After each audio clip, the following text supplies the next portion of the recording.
So as many of you have probably figured out by now, I do buy quite a few things on eBay, especially with the intention to eventually fix it, maybe in a video.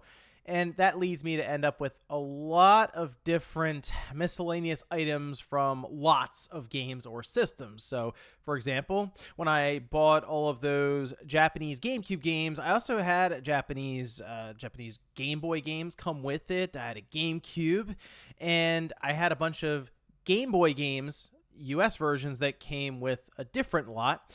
And unfortunately, they were all messed up in some way. Now, two of them weren't too bad, really, but the other one was absolutely destroyed. And today, we're going to take a look at that one here as we're going to attempt to fix it, since I'm in kind of a unique situation with some of the parts. So if you guys enjoy the video, make sure to like button, subscribe if you're new, and we'll start today with this video sponsor. Today's video is sponsored by Honkai Star Rail. Explore different worlds across the universe with this free cross-platform RPG from Hoyoverse, the makers of Genshin Impact. Available on PC, PS5, and mobile devices, Honkai Star Rail has already amassed over 80 million downloads and was voted Best Mobile Game at the Game Awards. It's easy to pick up and play, but has a ton of tactical depth, letting you hone strategies, utilizing more than 30 playable characters to overcome challenges depending on enemies, environments, and more. Search for treasure, solve puzzles, and uncover secrets in a rich semi-open world experience. With the version 1.6 update, 2 all-new 5-star characters, a 4-star character,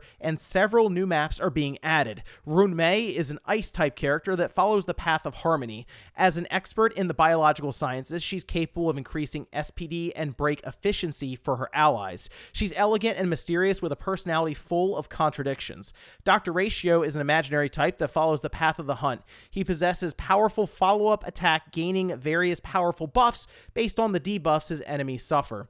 Don't be fooled by Dr. Ratio's appearance, though. His eccentric temperament has him flinging harsh comments in all directions. With the new 1.6 update, you will set out to the space station to assist Ruan Mei. You'll also get to try out a new character, the 4-star quantum type Zuei. Following the story will have you discover a new map, Seclusion Zone. The simulated universe will also be receiving further updates with new events to discover, and at long last, the highly sought-after Stellar Blade and Kafka will return in the 1.6 update. Log in for 10 free Star Rail Special Edition passes and use them to pull for Ruan Mei or Dr. Ratio. Also, make sure to log in on January 17th, and you can receive 1 copy of the 5-star character Dr. Ratio. That's right, this will be the first time that Honkai Star Rail gives out a limited 5-star character. Download Honkai Star Rail with the link below to experience these new characters, along with a code to redeem for 50 Stellar Jade. Now, as I mentioned, there were 3 different Game Boy games in that lot that were broken. 2 of them being Pokemon Yellow and Link's Awakening. DX were pretty easy to fix for the most part. They just had to be opened up, cleaned really, really well with the pins. One pin was kind of like eaten away like halfway, but after cleaning it up and then changing the batteries, they both worked fine. The other one, though, was not so fortunate. It looked like someone had done some work to it, and because the casing is clear, you can pretty much see it. So what we're going to do today is actually work to fix it by tapping another Zelda game. Well, the good news, at least the labels look good. The bad news, it looks like there's a screw inside the cartridge where the battery is supposed to be. I wasn't joking when I said this Zelda game was absolutely destroyed. So the plan here is to take the hopefully working chip that contains the game information from the US game and transplant it onto the working Japanese version. I was able to test it fully here, and it even still saves. I'm going to replace the battery later, but first, let's see if this is even going to work. I am taking a bit of a chance here. I don't know if this chip is still good. I say that because this cartridge clearly went through the wringer. Just looking around the board, there are some traces of water damage, corroded traces on the back that it looks like someone tried to jump over, and solder residue on the front around that main chip. Considering it's from eBay, we're looking at probably like new condition, right? Well, okay, to be fair, I knew the game was broken when I bought a lot of games, but this is worse than I was expecting. Fortunately, we don't need anything other than the main chip, so let's tape it down and add some flux. If we look at the front of the board here, we can see a few different chips. These include the SRAM, where your save game lives, and the storage for the main game program.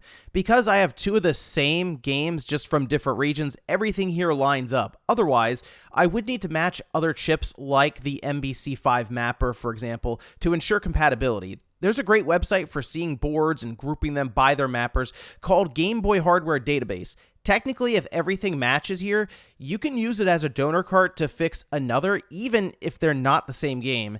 Just triple check all sections of the board, including any small components, just in case you need to add or subtract one. There are some other cool mods that can be done with Game Boy games. This includes eliminating the need for a battery to keep save data and swapping for FRAM. So let me know if that's something you would like to see in a future video. I'm gonna use some low melt solder here. It's exactly what it sounds like. Solder that will become liquid at a lower temperature.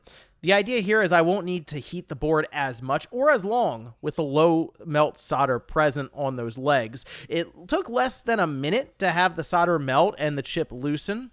Even though I don't really need this board, I did look over it after removing the chip and there weren't any lifted pads or delamination, so this should work fine for the good board. Speaking of which, the Japanese Zelda game is actually in pretty good shape. Even the battery is still the stock one, although based on the age of the cart, it's probably on its last leg. The pins are clean too, so it's almost a shame to swap the chip, but I can't read Japanese, so tape it down, flux on, low melt solder on, and heat. Less than a minute later, the chip loosened, and I was able to pick it up. From here, we need to get the surface ready to mount the US chip. The easiest way to clean the pads of the solder is to use a hot iron and braid. You want to make sure that the braid is heated up completely from the iron before moving it over the pads, otherwise it could stick and lift the entire pad off the board. This will pick up the solder and flatten out all of these pads.